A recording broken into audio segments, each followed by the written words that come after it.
Bismillahirrahmanirrahim. Assalamualaikum warahmatullahi wabarakatuh. Waalaikumsalam warahmatullahi wabarakatuh.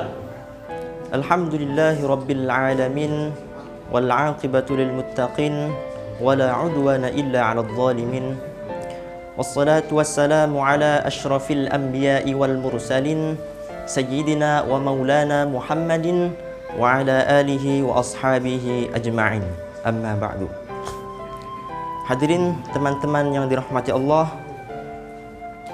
di dalam Al-Quran Allah memanggil para nabi sebelum Nabi Muhammad hanya dengan namanya saja, seperti wahai Adam, wahai Daud. Bahkan para nabi yang bergelar ulul azmi pun Allah panggil hanya dengan namanya saja, ya Nuh, ya Ibrahim, ya Musa. Akan tetapi ketika sampai kepada pribadi Nabi Muhammad SAW, Allah tidak panggil beliau dengan namanya, melainkan dengan gelar kehormatannya, ya ayuhan nabi, ya ayuhar rasul, wahai junjungan nabi, wahai junjungan rasul. Karena ketinggian dan keagungan Nabi Muhammad SAW dibanding nabi-nabi yang lainnya. Dikisahkan dalam sejarah ketika Nabi Muhammad SAW hendak melakukan ibadah umroh dari Madinah bersama 1.400 sahabat muslim lainnya, Nabi Muhammad kemudian dilarang masuk ke Mekah oleh orang-orang kafir yang saat itu menguasai Mekah. Nabi Muhammad dihadang di sebuah tempat yang bernama Hudaybiyah.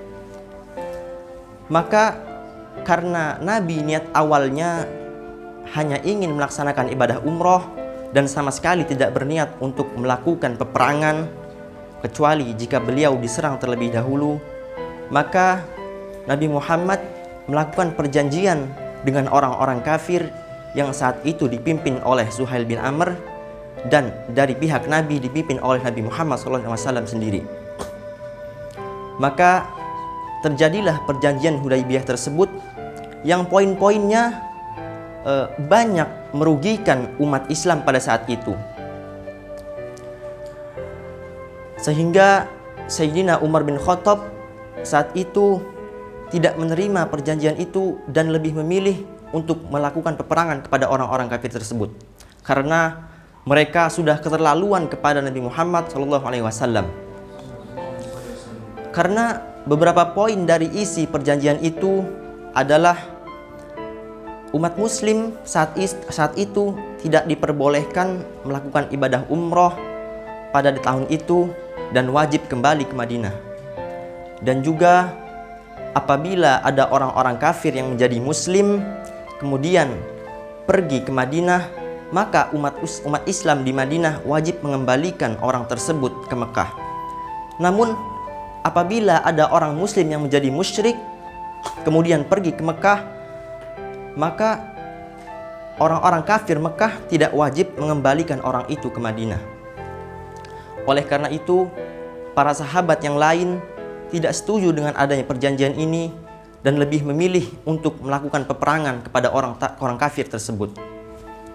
Namun karena Nabi Muhammad tidak ingin adanya peperangan, Nabi Muhammad menginginkan adanya perdamaian, maka Nabi Muhammad menerima perjanjian Hudaybiyah tersebut. Tidak sampai di situ, kemudian setelah perjanjian itu selesai ditulis dan kedua belah pihak telah bertanda tangan, lalu Suhail bin Amr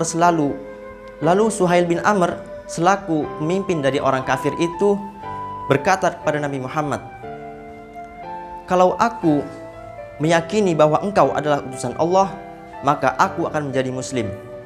Namun karena aku tidak meyakini bahwa engkau utusan Allah, maka aku minta engkau hapus gelar tersebut dari dalam perjanjian itu."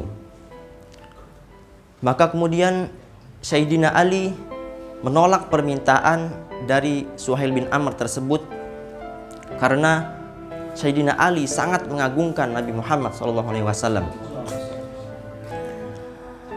Maka kemudian Sayyidina Ali katakan, aku tidak akan pernah mau melakukan penghapusan gelar itu sekalipun nyawaku menjadi taruhannya. Namun Nabi Muhammad SAW karena tidak ingin terjadinya peperangan, Nabi Muhammad berupaya untuk menghindari peperangan tersebut. Karena Sayyidina Ali tidak mau menghapusnya, maka Nabi Muhammad sendirilah yang menghapus gelar tersebut menjadi Muhammad bin Abdullah.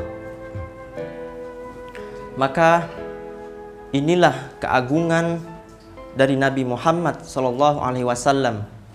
Ia tidak mau terjadinya pertumpahan darah, ia tidak mau terjadinya peperangan, ia menginginkan, ia selalu mendambakan adanya perdamaian. Sebagaimana di dalam surah Al-Anfal ayat 61 yang berbunyi, A'udzubillahi minasyaitonirrajim, wa in janahu lis-salmi fajanah laha wa tawakkal 'ala Allah.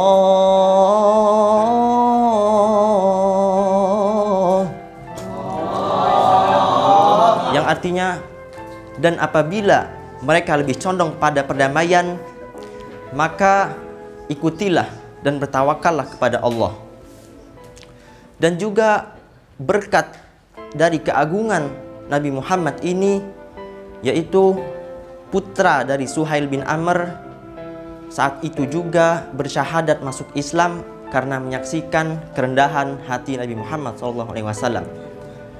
Dan juga Suhail bin Amr selaku pemimpin dari kaum kafir tersebut 2 tahun berikutnya, ketika terjadinya Fathu Mekah atau pembukaan kota Mekah, ia juga bersyahadat masuk Islam.